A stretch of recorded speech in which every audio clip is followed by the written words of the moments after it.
Olá, pessoal. Estamos começando o podcast Transformação, um podcast que vai transformar a sua vida em todos os setores. E hoje a gente vai falar sobre finanças, planejamento financeiro e como alcançar os seus sonhos através do planejamento. E aí eu tenho aqui comigo hoje a Naira Sombra, uma grande amiga e uma excelente profissional do mercado financeiro, planejadora financeira CFP. E aí eu vou deixar ela se apresentar, contar um pouquinho da história dela pra gente. Fala um pouco sobre você, Naira. Prazer, Vanessa, é um prazer estar aqui no primeiro episódio do podcast. Meu nome é Naira Sombra, eu tenho 34 anos, eu sou planejadora financeira, sou certificada pela Planejar, também atuo com assessoria de investimentos, tá? Minha história começou lá atrás, quando eu decidi fazer faculdade de administração. Eu sempre quis gerir os negócios do meu pai. Meu pai tinha padaria, eu trabalhava na padaria dele para conseguir pagar minha faculdade. Então, eu acordava 3h30 da manhã, ia abrir a padaria, chegava em casa 2h30, dormia um pouquinho, já ia correndo para a faculdade. Foram 4 anos bem difíceis, bem exaustivos, mas eu consegui me formar e entrar na carreira que eu queria. Então, depois de formada, eu entrei numa corretora de investimentos, já atuando com cliente na área de assessoria. Foi uma experiência maravilhosa.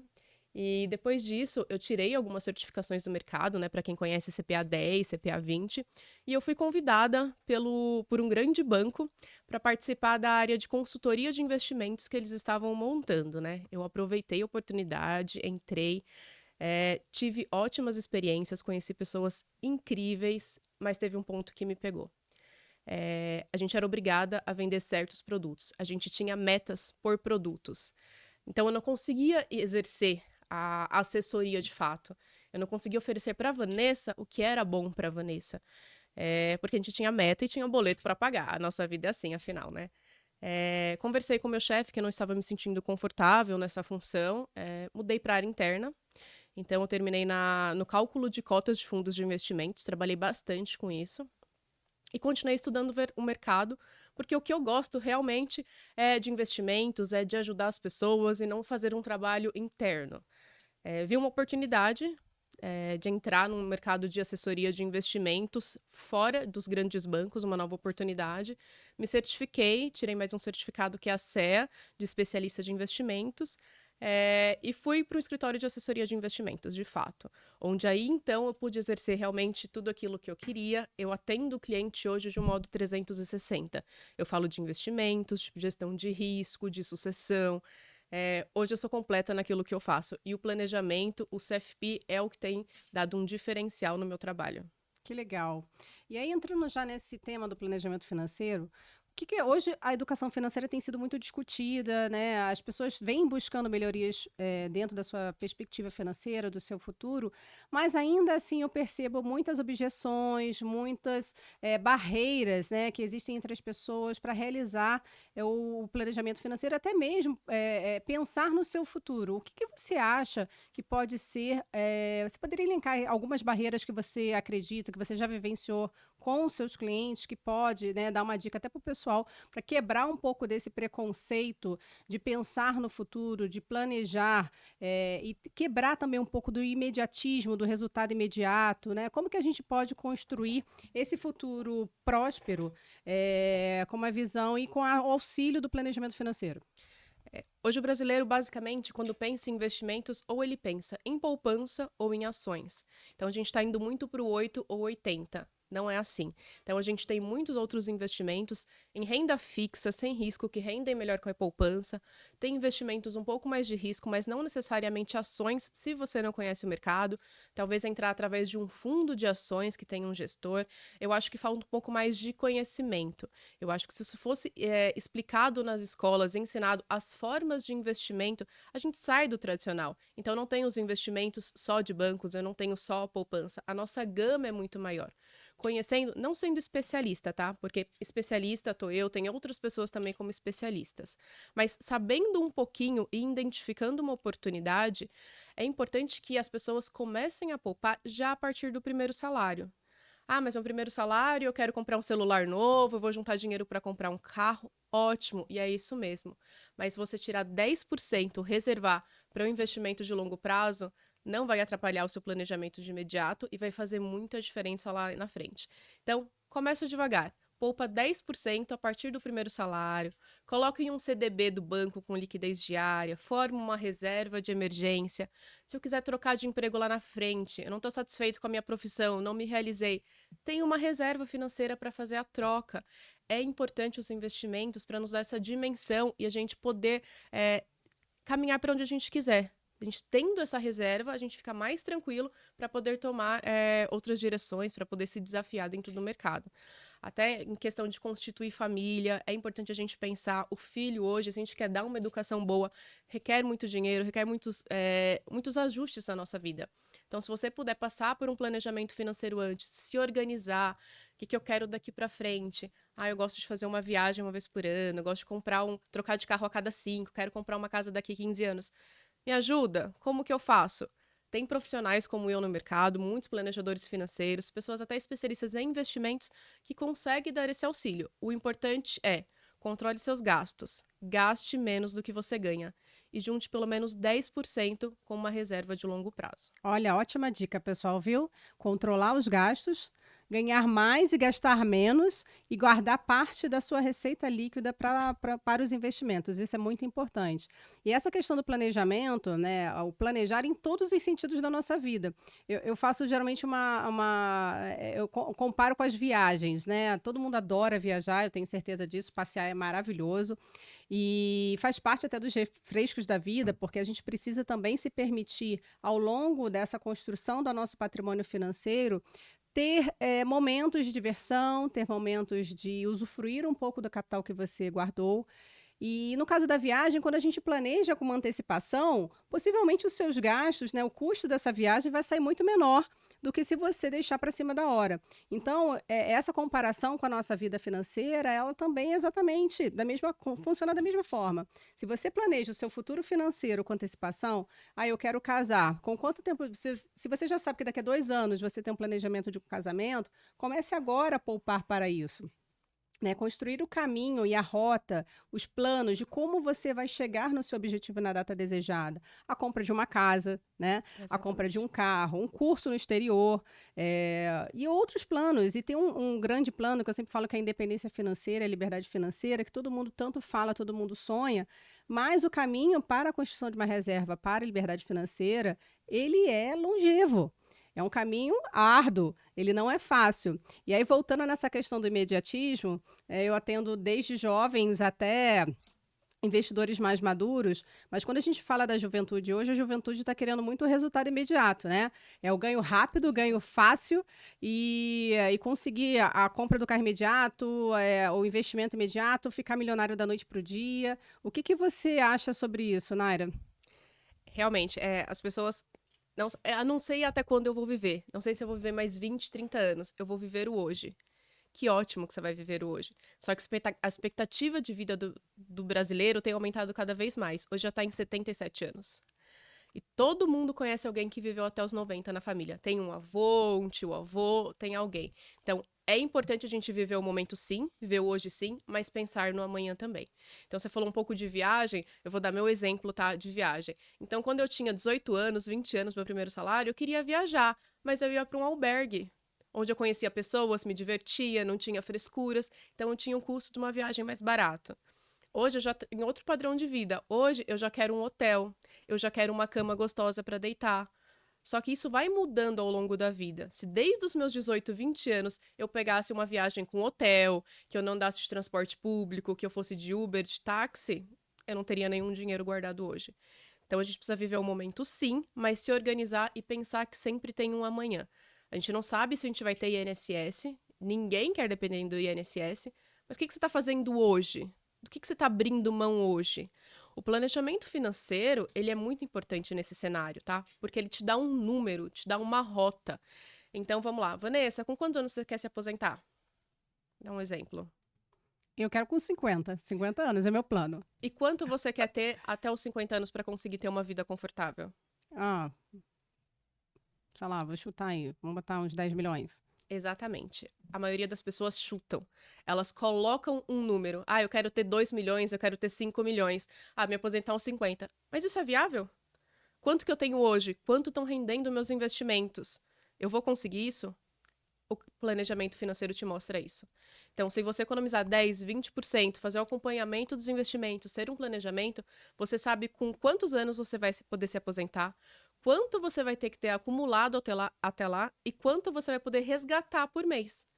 Então, o planejamento tem que começar desde cedo, tem que começar desde a escola, que ele vai deixar você viver tudo que você quiser viver, ter seu imediatismo, mas também reservar uma parcela mais para o longo prazo. E esse ponto que você falou da gente viver o padrão de vida que a nossa renda permite, né? Hoje, no mundo aí de Instagram, de redes sociais, a gente percebe que existe um comparativo da vida das pessoas, né? As pessoas se comparam com outras pessoas, às vezes até influencers, que, claro, eles têm a profissão e eles são contratados exatamente para influenciar pessoas em estilos de vida, em consumo.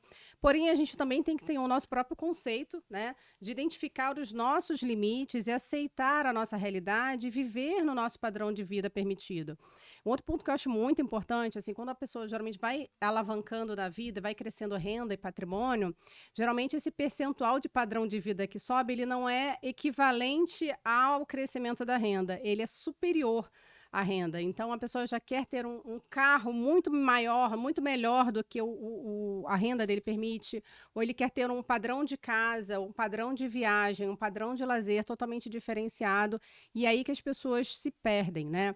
E aí, nessa questão de um desequilíbrio na vida financeira, eu percebo também, e vivenciei ao longo da minha carreira, famílias com um patrimônio gigantesco, e que por não saber como não ter uma mentalidade próspera, essas pessoas acabaram dilapidando todo o patrimônio ao longo da vida e acabaram vivendo na pobreza ou na miséria no fim da vida, né? E a gente tem a famosa história do George Guilin, que era um playboy, que recebeu uma herança milionária, 100 milhões de dólares, e o lema dele era torrar tudo em vida. Só que a falta de sorte, ele exatamente falou isso, o George Guilin, ele morreu vivendo de favor no Copacabana Palace, que nada mal também viver de favor no Copacabana Com Palace, certeza, mas não é para todo mundo, né? poderia ter tido um fim de vida muito melhor. E ele mesmo diz, né, que o problema é que ele não planejou, não pensou que ele poderia viver além do que ele esperava. E aí combina um pouco com o que você acabou de falar, né? A gente sempre tem que projetar, que a gente só sabe assim, a gente sabe que iremos morrer, né? Sim. Isso é a certeza que temos, mas quando ninguém sabe. E perpetuar o patrimônio financeiro por toda uma vida, eu acho que é o grande desafio que a gente tem hoje, não só como educadores financeiros, né? Mas também com uma visão até econômica, vamos dizer assim, de um cenário totalmente diverso que nós estamos vivendo aí desde a pandemia, né? Com indicadores de inflação totalmente desordenados no mundo inteiro, não só aqui no Brasil, mas no mundo inteiro. E também essa questão que agora eu vou entrar um pouco, dessa ganância das pessoas de ter um resultado financeiro, uma multiplicação do patrimônio muito além do que os próprios indicadores econômicos permitem. E aí, essa questão do desequilíbrio financeiro, da perda de patrimônio, quais os motivos que você acredita que podem propiciar a pessoa que fez um belo planejamento financeiro, construiu um excelente patrimônio ao longo da vida, mas em algum momento aconteceu um determinado impacto, e quais impactos são esses que podem dilapidar e quebrar todo o patrimônio da pessoa e levar a pessoa à miséria? Todo mundo quer rentabilidade de 3% ao mês. Isso é fato, tá? E tem alguns lugares que oferecem essa rentabilidade e dão como rentabilidade garantida. Mas você sabe quais os riscos que estão envolvidos? Então, quando eu trabalhava mais focado na parte de investimentos, eu tentei captar um lead que ele era dono de academia e ele falou assim, não, Naira, não faz sentido para mim ganhar 1% ao mês se eu ganho 3%.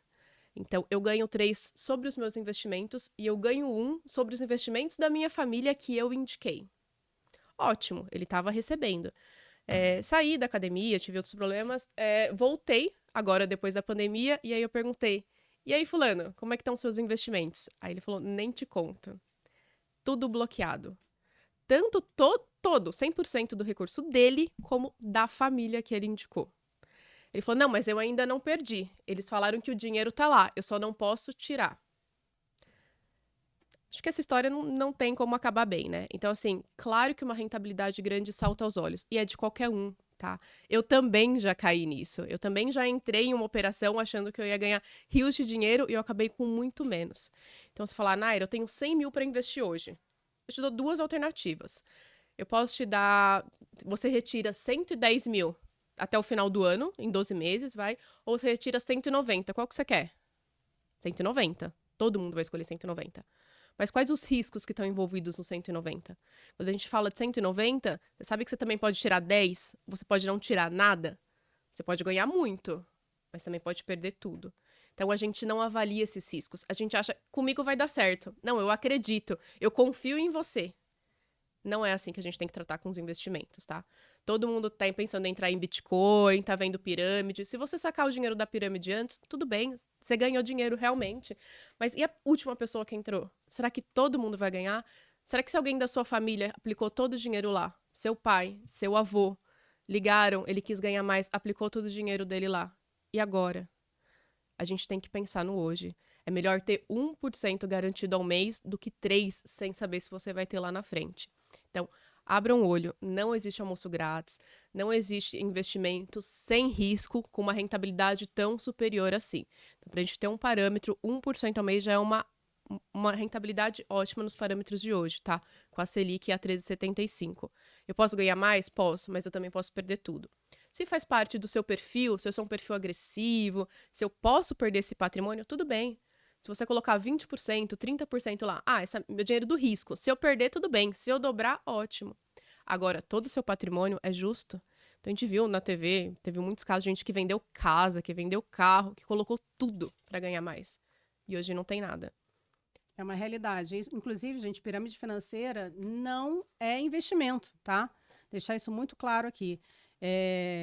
Hoje, esse golpe da pirâmide financeira tem sido muito frequente hoje aqui no Brasil, não só no Brasil, mas no mundo inteiro.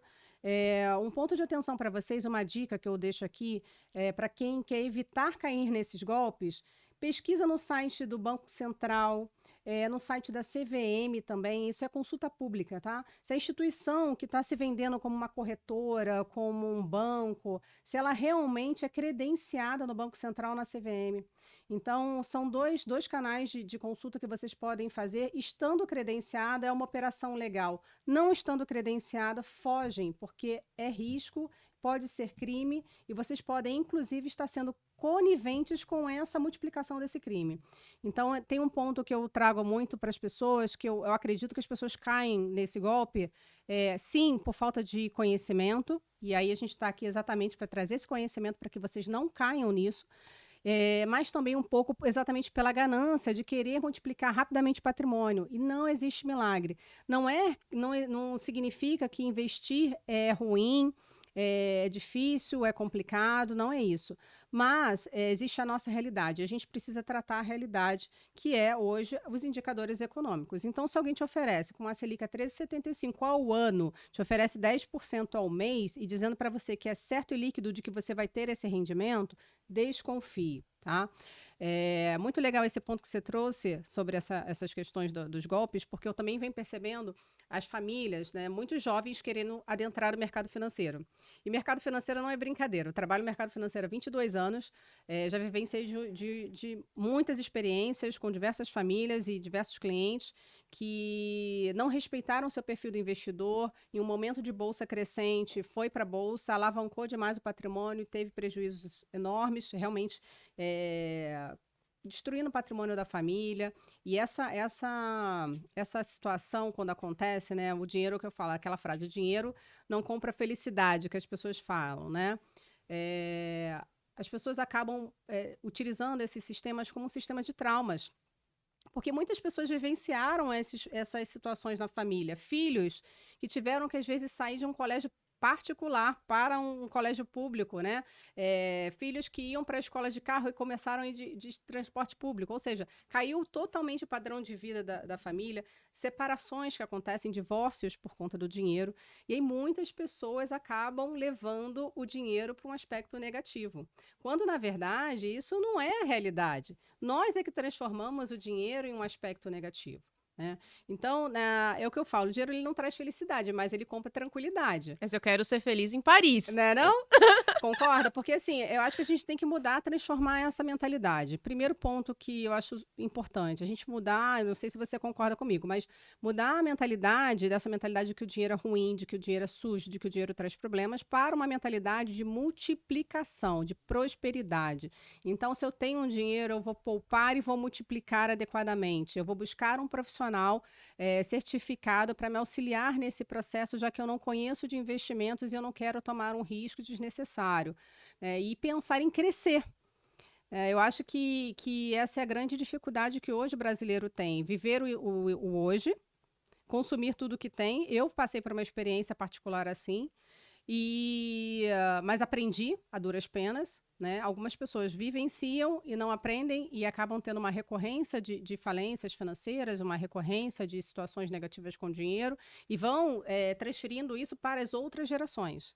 Então, acho que essa é o grande... É o que eu tento trazer para as pessoas que me seguem, para as pessoas que participam, para os meus mentoreados, é exatamente essa visão de multiplicar, uma visão de prosperidade, porque nós merecemos ser prósperos, né? Eu tenho um exemplo que se encaixa muito bem no que você está falando, tá?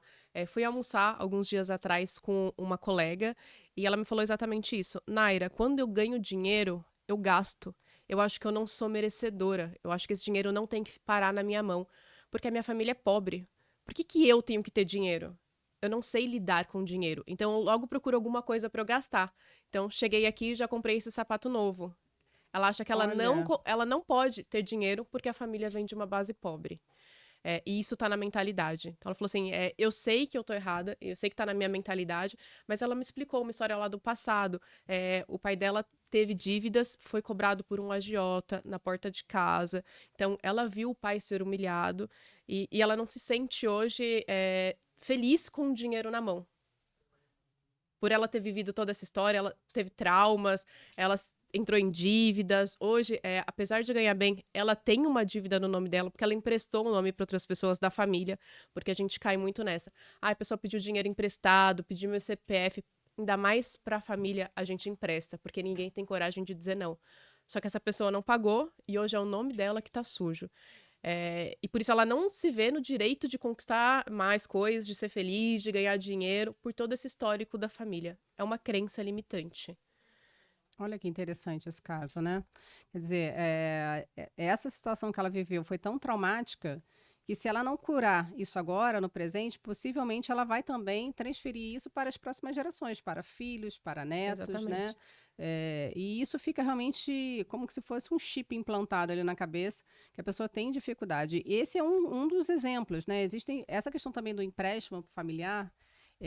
Eu sou uma pessoa que eu adotei na minha vida, quando aprendi a dizer não, e o não convicto, tá? Porque o não convicto, ele não te gera problemas. Eu acho que isso é um grande ponto também, porque muitas pessoas, na tentativa de evitar conflitos, acaba cedendo.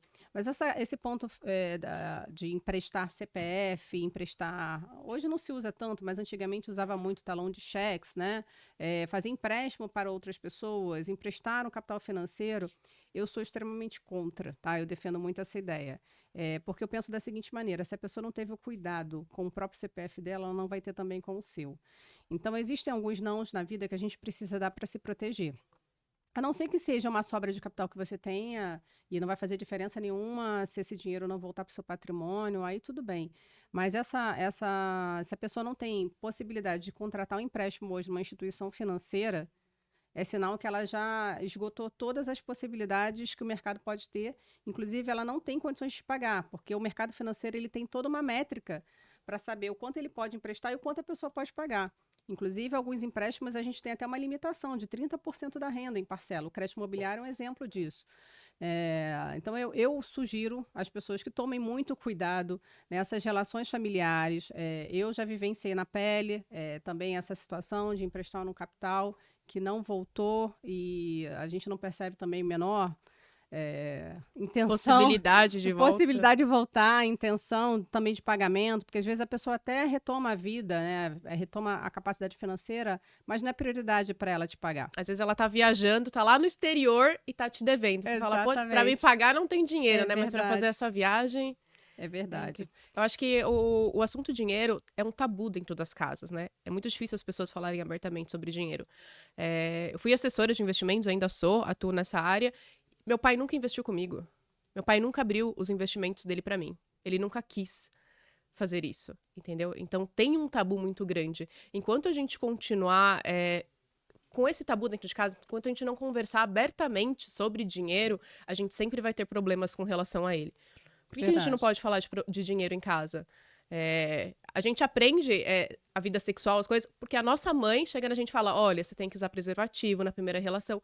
Por que dentro de casa a gente não aprende como usar o nosso dinheiro, como guardar o dinheiro, onde eu posso investir, quais os melhores investimentos, sabe? Quando meu pai precisou de dinheiro e ele foi resgatar, ele descobriu que ele estava num PGBL, sem a necessidade disso, e teve que pagar o imposto sobre o valor total, sobre o que ele juntou, mas sobre a rentabilidade.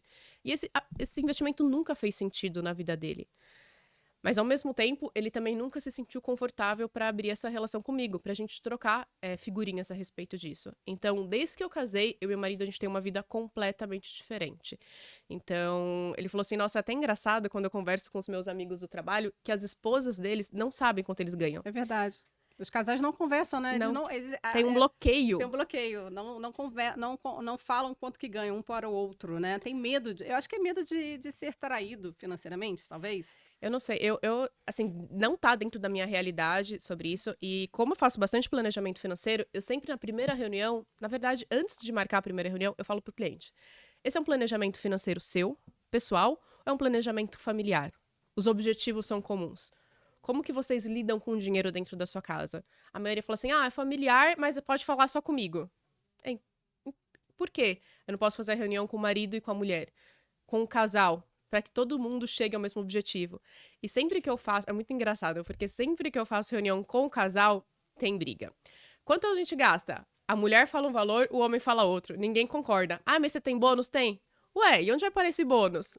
Então, assim, as pessoas realmente não conversam sobre dinheiro dentro de casa. Enquanto isso for um tabu, a gente também não vai conseguir evoluir, viu, Vanessa? Agora que curioso, né? Que as pessoas não conversam entre si em casa sobre dinheiro, porém delegam um terceiro, né? Pessoas que não conversam às vezes sobre finanças com a sua própria esposa ou com seu cônjuge, com seu parceiro e com os filhos também, confia às vezes num terceiro que nunca viu na vida que oferece para ele 10% ao mês e perde patrimônio. Olha que curioso isso, né? Exatamente. Essa mentalidade também, essa relação, a gente precisa totalmente mudar com o dinheiro e isso vai muito na educação financeira. Eu defendo muito a ideia de que a educação financeira ela começa dentro de casa, né? Na atitude diária do pai e da mãe com o consumo, com os investimentos.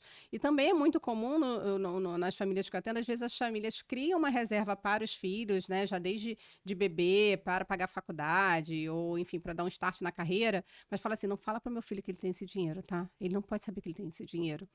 E eu acho que isso vai muito assim, existe uma questão, esse medo, a gente precisa trabalhar uma outra coisa, a questão de caráter e ética. Né? Se você é uma pessoa ética, se você é uma pessoa que tem caráter e o seu marido, e você vai transferir isso para o seu filho sem dúvida, né? Por que não ensiná-lo a lidar positivamente com o dinheiro? Porque se você já está escondendo dele, você já tem uma referência negativa nessa relação. Eu tenho um filho de 8 anos, ele tem a conta dele, investimento separado, ele recebe uma mesada e a gente tem um acordo que parte da mesada dele ele precisa investir. Então, parte da mesada dele vai para o investimento, a outra parte ele pode comprar Lego, o que ele quiser, joguinho no PlayStation, mas existe essa divisão e ele que define, porém, o que ele poupar, eu não exijo um percentual, tá, de poupança, mas o que ele poupar, semestralmente eu faço uma participação de lucros para ele. Então, como um que ele PGBL. guarda, né? Tudo que ele guardar no investimento, e ele que escolhe, eu tento inseri-lo nesse mundo, tento ensinar para ele, olha, esse aqui está dando rendimento de tanto, tem um risco de tanto. Então, eu vou trabalhando nele esses conceitos aos poucos. É claro, é uma criança de 8 anos, a gente tem que falar na linguagem da criança, né? Mas já vai colocando na cabecinha dele uma mentalidade de prosperidade, de multiplicação. E aí demonstra para ele quanto que cresceu o investimento. Então, Então, esse eu acho que é um pouco de dicas que a gente pode utilizar no dia a dia para transformar. E é claro, isso gente, é diário, são atitudes diárias, desde o momento da compra. Vai num shopping fazer uma compra de um presente, pesquisa preço, insere a criança nesse contexto. Então, a gente transformar um pouco quebrar um pouco esse tabu de falar de dinheiro e passar a confiar um pouco mais nas pessoas que te amam, que estão próximas de você. Porque possivelmente você está muito mais suscetível a fraudes, não dentro de casa, mas fora de casa, né? E quando você começa a unir a família, o outro ponto que eu quero trazer aqui também, eu percebo assim que muitas famílias às vezes se destroem por conta do dinheiro. Porém, o dinheiro ele pode trazer tantas coisas boas, como por exemplo a própria tranquilidade de uma vida, né, de você conseguir garantir para o seu filho uma boa educação. E às vezes essa tranquilidade, o dinheiro proporciona, eu não digo nem em ter, mas em ser. Né? Eu vou dar um exemplo aqui que eu acho que é um exemplo que vai tangibilizar para vocês um pouco esse conceito que eu quero trazer. Se você tem um investimento no banco, você sabe que por mais que você seja uma pessoa que você pode estar desempregada amanhã, mas se isso acontecer, você tem uma reserva financeira para te garantir por um tempo. E que se isso acontecer também, suas contas estão garantidas, você não vai cair o seu padrão de vida, você vai ter tranquilidade para fazer uma transição de carreira ou uma troca de empresa. Você pode vivenciar um fim de semana com a sua família livre na praça, você pode tirar um tempo para viajar, você pode usufruir de um feriado prolongado com a sua família, com tranquilidade, sem preocupações, porque a falta do dinheiro, né, e esses tabus, essa parte negativa com o dinheiro, ela traz muitas coisas negativas, ela traz inclusive doenças, né? Já existem pesquisas que funcionários, pessoas, né, que têm problemas financeiros, têm mais faltas no emprego. Sim. Então, se você não é uma pessoa financeiramente saudável, possivelmente você também não é uma pessoa fisicamente saudável. Então, esse é um ponto que é importante também que é um ponto positivo do que o dinheiro pode trazer para a sua vida, Eu né? tenho um exemplo pessoal. Meu marido, quando ele saiu do trabalho dele, ele falou, e agora? Começou a procurar outro emprego. Só que aí ele lembrou que eu sempre quis fazer intercâmbio e meus pais nunca tiveram condições de pagar. E se eu fizer agora? Só que a vida já estava diferente, a gente já estava casado. Ele falou, como que eu vou fazer um intercâmbio, deixar minha esposa aqui e ir para outro país?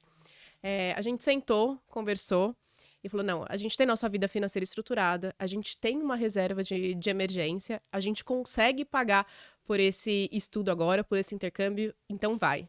Então, ele saiu do emprego, ele ficou 6 meses na Austrália, fazendo intercâmbio, estudando inglês, e trabalhando também, tá? Então ele foi Uber de bicicleta, ele trabalhava entregando comida de bicicleta. Depois ele conseguiu trabalho num restaurante tailandês, de garçom mesmo, ajudante.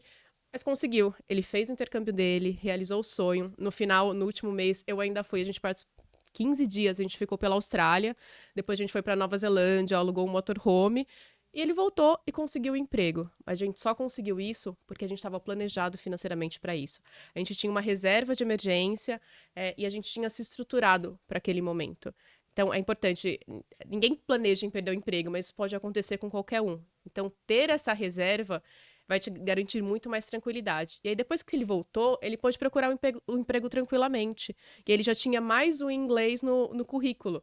Então, o inglês fluente. A gente fala, inglês fluente, mas a gente fez cursinho aqui. A gente nunca foi para fora e ficou 6 meses só falando aquela língua. Então, isso faz muita diferença. Então, ele voltou, em um mês ele se recolocou no mercado de trabalho. Então, acho que é importante, sim, a gente ter essa reserva para dar uma tranquilidade maior. E tem muitas famílias, inclusive, Vanessa, que se separam nesse momento. Verdade. Que não aguentam passar por esse momento juntos, porque você chega em casa, o marido não fez nada, tá lá vendo futebol, jogando videogame, e a esposa trabalhou, ainda tem que fazer comida, ainda tem que limpar a casa, e chega uma hora de exaustão. E o mesmo acontece com o homem, sabe? Ele chega, só ele coloca dinheiro em casa, o sustento depende totalmente dele. Chega a mulher, tá vendo novela à tarde, não faz nada, tem empregada. Então, tem casamentos que não aguentam uma crise financeira. Então, a gente está disposto a viver isso, a gente consegue se organizar para tentar evitar esse momento. Então, talvez eu saia do emprego, eu consigo empreender, fazer alguma coisa, vender algo, mas para isso eu preciso ter uma reserva. Eu preciso estar tranquilo financeiramente para abrir minha cabeça e ter novas possibilidades. Porque senão você nem consegue pensar em outras alternativas. A gente anda sempre com as mesmas pessoas, mesmo grupo de amigo. A gente não tem ideias diferentes. Então, a gente precisa estar aberto, a gente está inserido em um novo ambiente, com uma cabeça mais tranquila, para conseguir enxergar as oportunidades. Muito legal. Então, no caso, o que você traz é a visão de que um relacionamento, né, uma relação conjugal saudável, ela precisa também de uma conversa aberta sobre o dinheiro, né, e estarem alinhados nos seus objetivos, né, e às vezes existem até objetivos individuais, e também a gente precisa respeitar os individuais de cada um. Existem casais que vivem super bem com conta conjunta, existem casais que vivem muito bem com contas individuais, e não tem certo ou errado nesse caso. Eu acho que ali é uma questão realmente de ter dentro da sociedade, né, da relação, uma transparência, né, E o que funciona para você, que funciona né? para você, porque não existe uma receita de bolo para todo mundo, né? Exatamente. De um outro lado, agora no contexto inverso, a gente vê também muitas pessoas que vivem relacionamentos abusivos, pessoas que vivem relações infelizes e não têm a coragem de sair dessa relação por uma dependência financeira. Você já vivenciou algum case nesse sentido com algum cliente? Já, eu tenho 2 casos para contar que... O primeiro que é o tradicional, né? Então, a esposa teve filhos, eles fizeram um acordo, parou de trabalhar e ficou em casa, cuidando dos filhos. E só o marido trazia o sustento. Só que eles combinaram dela receber uma mesada para que ela pudesse gastar com o que ela quisesse. No começo foi assim, mas depois ele cortou essa mesada. E ela falou assim: e agora? O que eu faço? Eu não tenho esse dinheiro. O que eu vou fazer? Eu dependo financeiramente dele. Infelizmente, nesse caso, ela não teve coragem para virar o jogo, tá? A gente conversou, fiz reunião com o casal, depois a gente conversou por telefone, mas ela falou assim: Naira, eu preciso garantir o futuro dos meus filhos, eu preciso que eles tenham educação. Meu marido já me falou que se eu largar dele, ele para de pagar a escola dos meus filhos. Como que eles vão ficar? Falei, mas tem pensão, ele é obrigado a pagar a pensão. Ela falou assim: mas a pensão não paga metade da escola deles. Escola bilíngue, período integral. Então a mulher ficava em casa para levar a criança para as atividades, então pegava no inglês, levava para o futebol. Tem muita gente que não tem coragem de largar essa vida, tá? Em contrapartida, eu encontrei um casal muito jovem, que assim, acho que foi uma das melhores experiências que eu tive no planejamento financeiro, da estrutura e organização que eles tiveram. Então, desde o casamento, eles juntam 30% do salário, com o objetivo que daqui a 5 anos a esposa pare de trabalhar para ter os filhos, eles querem ter 2 filhos, e a renda desses investimentos gere o salário dela. Então, ela vai conseguir tirar a renda através dos investimentos, vai ficar em casa cuidando dos filhos por uns 10 anos, até ela conseguir montar um negócio próprio para ela, uma loja de roupa, alguma coisa assim. Mas eles são organizados para isso. Então, eu fiz o planejamento, infelizmente a gente teve que dar fazer algumas alterações nos prazos, então eles falaram, 5 anos. Eu falei, olha, 5 anos com esse capital ainda não vai dar, mas talvez se a gente for para 7 anos, ainda é possível. Então, a gente mexeu um pouquinho na estrutura, nos investimentos. Eles fizeram muitos investimentos quando a Selic estava 2%, então pré-fixados. Então, será que vale a pena mexer? Que não vai? Eu fiz esse estudo, mas isso comprometeu a rentabilidade deles hoje, numa Selic a 13,75. Então, eles vão ter que juntar 2 anos a mais de dinheiro, mas eles vão conseguir. Então, aqui, daqui a 7 anos, ela pode parar de trabalhar, ter os filhos, ficar 10 anos com os filhos em casa, vivendo só da rentabilidade dos investimentos, e depois ela pode montar um negócio próprio para ela. E hoje, que história assim você conhece? É muito raro, né? É muito raro a gente ver um casal assim. Eu fiquei tão Pessoas, feliz. não digo nem casal, mas as pessoas, né? A pessoa pensar com essa projeção de 5 anos, de 10 anos, isso é muito legal. Olha que diferença. Ela só fez um ajuste de prazo. Exatamente. Porém, se ela não tivesse iniciado essa reserva, mesmo com o conhecimento que ela tem de finanças, de investimento, eles tomaram atitude própria, né? Em um determinado momento que eles entenderam que seria viável, procuraram um profissional para auxiliá-los e validar esse processo, esse caminho. E se ela não tivesse feito isso lá atrás, deixasse para fazer isso já grávida, né? Como que seria diferente a história dela? E é importante isso que você falou de procurar um profissional, porque eles achavam que dava. Só que eles não tinham dados e fatos, números. Gente, se você tá com um problema, tô com uma dor de estômago que não passa, você vai num clínico geral ou você pode pagar um especialista, um gastroespecialista? Você vai pagar o profissional. Por que você não pode, às vezes, pagar um profissional de planejamento, algum profissional de investimentos que vai te ajudar e vai te mostrar, vai te acompanhar? Dados e fatos são números. Se você juntar isso e conseguir essa rentabilidade dos investimentos, vocês conseguem nesse prazo. É isso. Então, se a gente não tem de graça um profissional assim, se o gerente do banco não faz, se o seu assessor não tem esse conhecimento, procure um profissional. Isso vai mudar a sua vida. E o quanto antes, melhor. Você consegue se planejar melhor. Os bons profissionais estão no mercado. A gente consegue achar. Então, assim, faz a diferença no dia a dia. Então, procure hoje alguém que possa te auxiliar, que isso faz total diferença. Se eles parassem com 2 anos de antecedência, a renda não seria suficiente.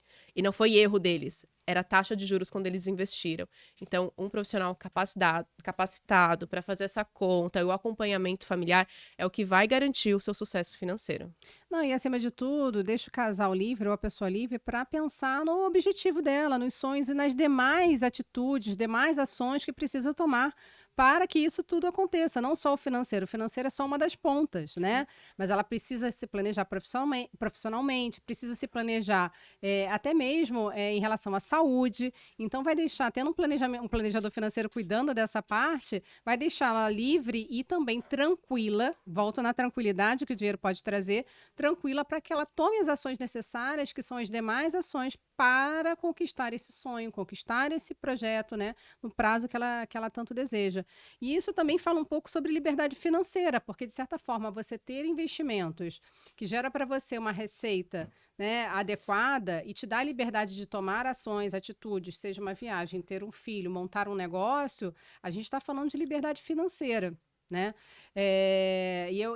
A liberdade financeira, a diferença entre liberdade financeira e independência financeira é que a liberdade financeira, você tem a possibilidade de tomar ações, claro, respeitando o seu padrão de vida e o volume de investimento que você tem, e isso é muito individual para cada um, mas você pode tomar uma decisão da compra de um bem, de uma viagem, né, da troca de uma profissão, da transição de carreira. Isso, a liberdade financeira te proporciona todas essas possibilidades. Em relação à independência financeira, é você acumular ao longo da vida patrimônio, que pode ser financeiro ou imobilizado, que vai gerar para você uma renda, e essa renda é uma renda suficiente para garantir o seu padrão de vida. Isso a gente chama de independência financeira.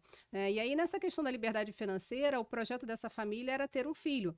Mas os projetos também eles podem ir se renovando ao longo do tempo. Né? A gente pode ter a liberdade financeira e para compra de uma casa, para compra de um carro. Para abrir um negócio próprio. É um sonho do brasileiro empreender, né? E a gente precisa ter uma reserva e ter uma liberdade econômica, financeira também, para estar disposto a isso. E assim, muitas pessoas falem no começo do negócio. Então, assim, não é meu primeiro negócio que vai dar certo, que vai me gerar milhões de dinheiro. Então, eu vou falir, eu vou quebrar, eu vou acabar com a minha economia e eu vou começar de novo. Mas para isso eu preciso estar estruturado. Eu não vou no banco pegar o empréstimo, começar com uma dívida para tentar recuperar. Tem o fluxo de caixa da empresa, as coisas já começaram errado. Então, para ter essa liberdade tanto de aposentadoria como de fazer o que você quer, de fazer o que você gosta. Não dá dinheiro fazer o que eu gosto, mas me dá prazer. E eu vou arranjar uma forma de transformar esse dinheiro também. A gente precisa estar organizado para isso. Verdade. Agora, muitos querem alcançar a liberdade financeira, mas poucos querem fazer a renúncia ou ter, né, ali o processo de caminhar para isso. Essa família, pegando o gancho dos seus clientes, eles reservaram 30%, então esses 30% também, eles pouparam, deixaram de consumir, deixaram de gastar e possivelmente fizeram algumas opções, né, de não compra, ou de não viagem, por conta desse plano futuro. E aí, o que você acha sobre isso? Eu dei os parabéns para eles, inclusive eu estava falando com outro cliente ontem que ele e a esposa ganham muito bem e eles não têm diarista em casa, não têm empregada. Eu falei, mas como? Que hoje para mim é uma realidade difícil. Mas assim, a gente sabe que o que a gente não tá disposto a fazer, a gente tem que pagar para fazer. E se tem uma coisa que me tira do sério, que me irrita, é limpar a casa. Na pandemia, eu sofri horrores, porque eu tinha que limpar a casa. Então, eu sei que é uma coisa que eu não gosto de fazer, que não tá no meu escopo. Então, eu vou trabalhar a mais para poder pagar uma diarista.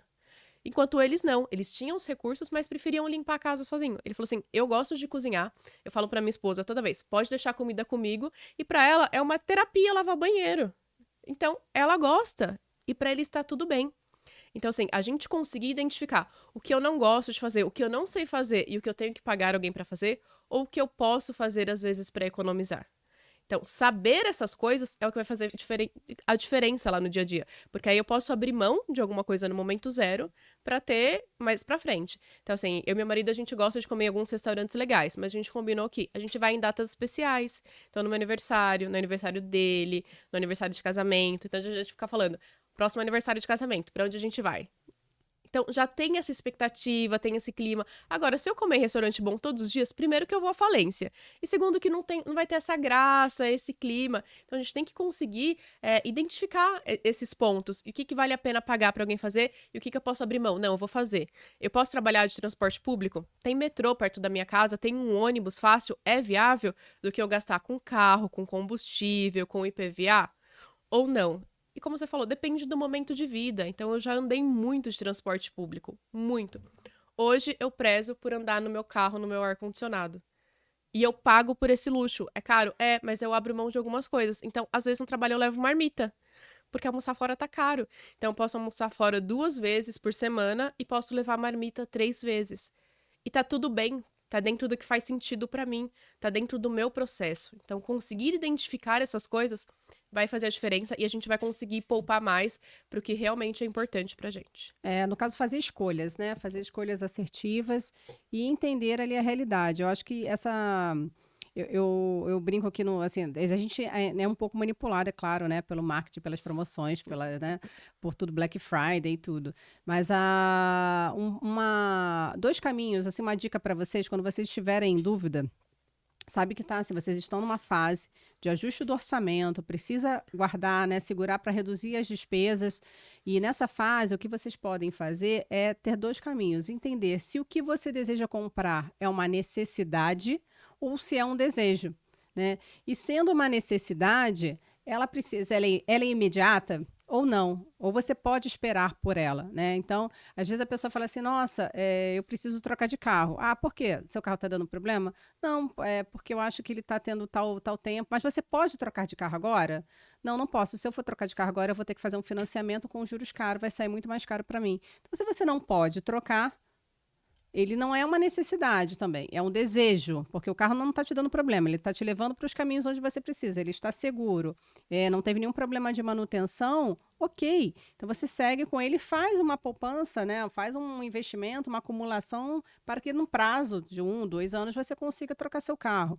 E isso a gente pode usar no dia a dia mesmo, às vezes na ida de um restaurante, na compra de um shopping. E aí tem muito também uma questão, assim, o emocional. O nosso emocional mexe muito também com as finanças, né? Mexe com a dieta e mexe com as finanças. Então, se a gente está triste ou feliz, eu vou comprar porque eu tô triste. Aí eu vou comprar porque eu tô feliz. Aí eu mereço isso hoje, eu mereço. Tudo bem, mas as suas finanças, como elas estão? E aí eu vou chegar num ponto que eu acho que é um dos processos que as pessoas acham, não, né? É uma das fases que as pessoas precisam iniciar nessa visão de planejamento financeiro, que é exatamente ter a consciência do quanto gasta e o quanto ganha, né? E aí existem algumas profissões que têm um pouco mais de dificuldade, porque não recebe a renda mensal, mas recebe salpicada. Profissionais liberais, por exemplo, pode ter um pouco mais de dificuldade. Então é importante que tenham um controle das suas finanças e anotar tudo que recebe, né? E aí, quais são as ferramentas, Naira, que você recomenda para essas pessoas utilizarem como controle das finanças? Só aproveitar o gancho que eu queria compartilhar também um caso que foge desse outro casal que queria se organizar para ter um filho.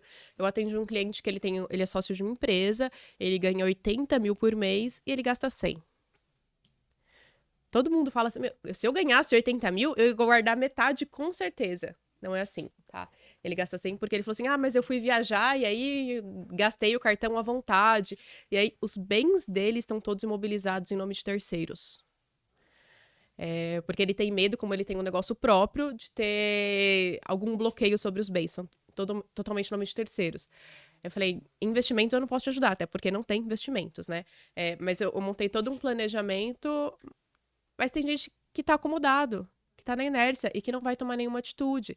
Então, a esposa dele é dependente financeira dele. Falei sobre a questão, talvez, de um seguro de vida para protegê-la na sua ausência. Ele, não, se acontecer alguma coisa comigo, ela toma minha parte na empresa. A gente sabe que a sucessão empresarial não é tão simples assim. A pessoa não é especialista naquilo. Então, como é que vão ficar os lucros da empresa? Apresentei todo o planejamento e ele não fechou nada, porque para ele não faz sentido. E tudo bem, só que eu fiz o meu trabalho. Eu mostrei a realidade dele, ó, quanto você ganha, quanto você gasta. Onde estão seus gaps? Você precisa de um seguro, você precisa rever essas coisas que estão no nome de terceiros. Porque se a sua família, se essa pessoa falar assim, esse imóvel é meu, a sua esposa não vai conseguir transferir isso para ela depois. Então, assim, o trabalho de planejamento nem sempre é fácil, nem sempre são mar de rosas, tem esses casos onde a gente faz um estudo bem completo com relação a tudo e o cliente não toma nenhuma atitude, ele tá na inércia. Conversei com a esposa, ela tá bem incomodada, mas não tem o que fazer, eles não conseguem ter diálogo financeiro, porque sempre tem uma briga. Então, é bem complicada essa situação. Então, se a gente puder conversar desde o início e organizar, eu utilizo uma planilha de Excel. É o meu jeito. Eu gosto de investimentos, eu gosto de finanças, eu gosto de Excel. Então, eu tenho uma planilha de Excel com o meu marido, onde a gente coloca as nossas receitas e a despesa todas do mês e a gente divide. E cada um paga a mesma coisa e sobra o mesmo valor para os dois gastar com o que quiser e os dois economizam a mesma coisa. É o que funciona pra mim. Quando eu tô na rua, eu coloco o bloco de notas no celular. Eu comprei, sei lá, isso foi tal valor. E aí, quando eu chego em casa, eu passo pela planilha. Porque se a gente for olhar depois a fatura do cartão de crédito, tem vários nomes que a gente não vai conseguir identificar nunca. Eu jogo no Google e falo, meu Deus, onde eu comprei isso? Que eu não consigo identificar. Então, pra mim, funciona o bloco de notas e eu passo tudo pro Excel. Hoje tem vários aplicativos no celular que você consegue fazer isso. Mas como eu compartilho isso com o meu marido, a gente tem essa troca, eu acho mais fácil assim, a gente compartilhar uma planilha de Excel. Mas cada um vai achando o seu jeito. Tem gente que é no caderninho. Então, quando na casa dos meus pais, era no caderninho. Então, a conta de luz que vai vencer é isso, a conta de água que vai vencer é isso. Então, a gente tem que ver o que funciona pra gente. Não adianta eu ter um aplicativo e não usar. Eu tenho preguiça de entrar no aplicativo lá, colocar senha, escolher que tipo de despesa que é, ou classificar lá no banco. Os bancos hoje oferecem que tipo de despesa que é, mas eu tenho preguiça de classificar o que funciona pra você. No meu caso, funcionou o Excel. A gente joga tudo. Bloco de notas, você pegar meu celular, tá cheio de coisas no bloco de notas e Excel. Mas é importante a gente monitorar isso. Quanto a gente não souber quanto a gente gasta, a gente não vai conseguir economizar.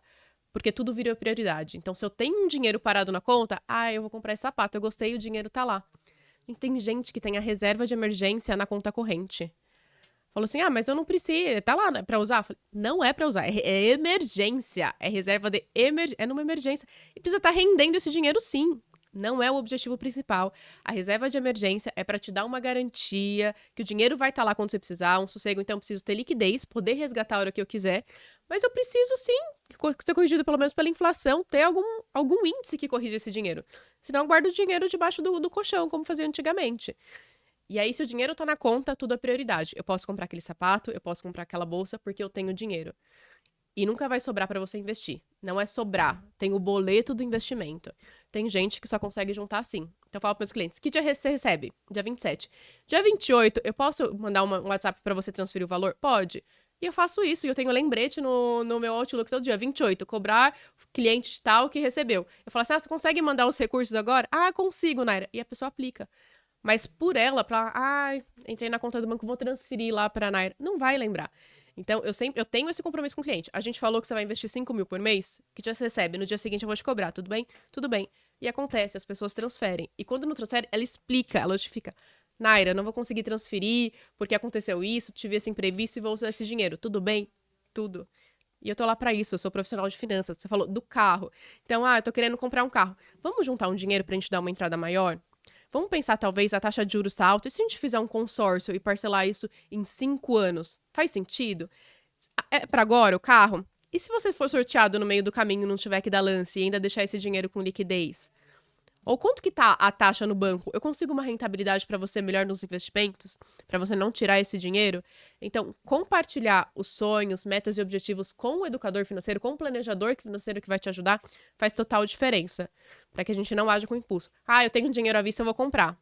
É o melhor negócio? Quanto que tá rendendo o seu dinheiro lá investido? 1% ao mês? E você vai pagar à vista sem desconto? Você não chorou por desconto? Tá certo isso? Então, compartilha com quem entende, com quem sabe, que a pessoa vai te ajudar. E o trabalho dela é realmente esse. Que legal. Olha, ótimas dicas. Controlar as despesas, poupar, tornar o investimento um boleto para você.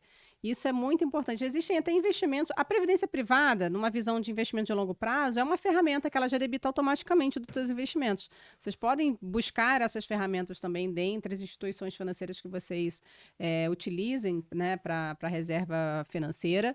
E é uma excelente dica para quem tem dificuldade de poupar. E, acima de tudo, né, essa realidade não é uma realidade que ela está apenas para pessoas com uma renda mais baixa, muito pelo contrário. A nossa realidade, né, Naira, hoje no nosso mercado, a gente atende pessoas com altas rendas, mas que não têm um domínio sobre suas finanças, que não tem um controle financeiro e que também não tem essa mentalidade de multiplicação.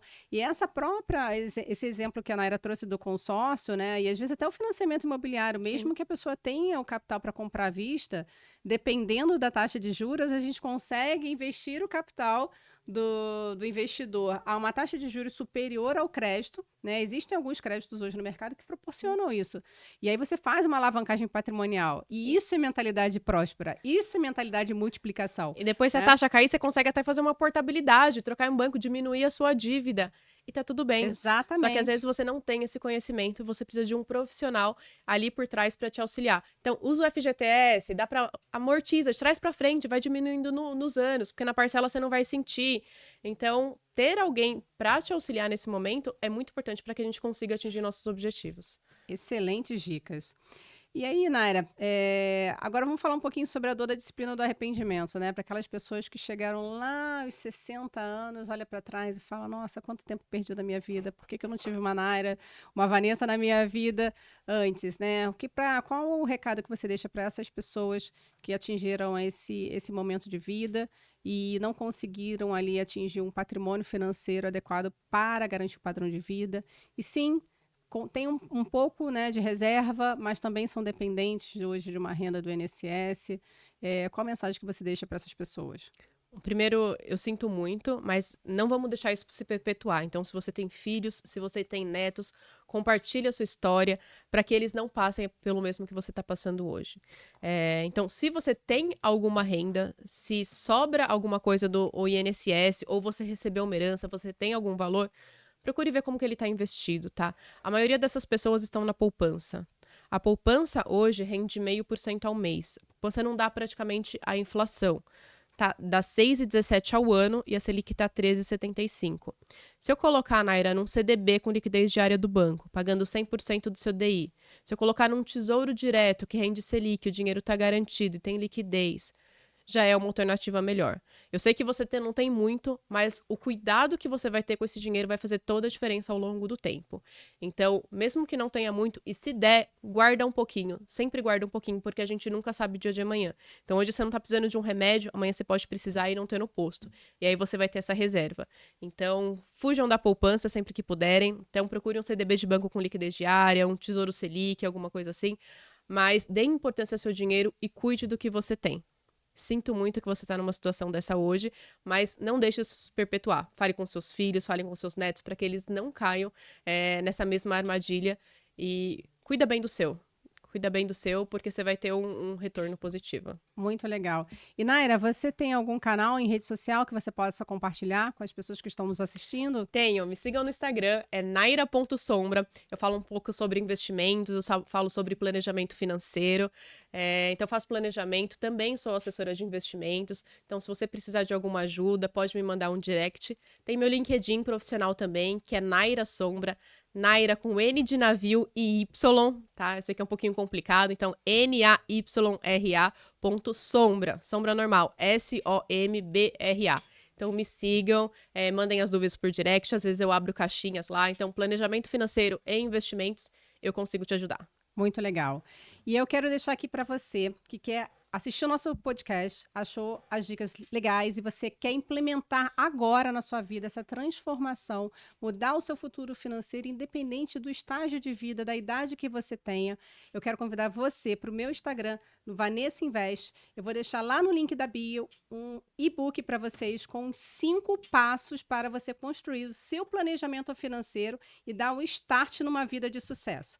É isso que eu quero deixar aqui para vocês, essa mensagem. Agradeço aí a participação da Naira comigo, esse bate-papo super legal. Espero ter trazido dicas que vocês possam mudar a vida de vocês e a gente fazer esse movimento, né, de prosperidade aí, multiplicar isso. Então, compartilhem também com as pessoas que vocês amam, que vocês acham que merece também ter um futuro financeiro saudável. E é isso, pessoal. Até o próximo episódio do nosso podcast Transformação.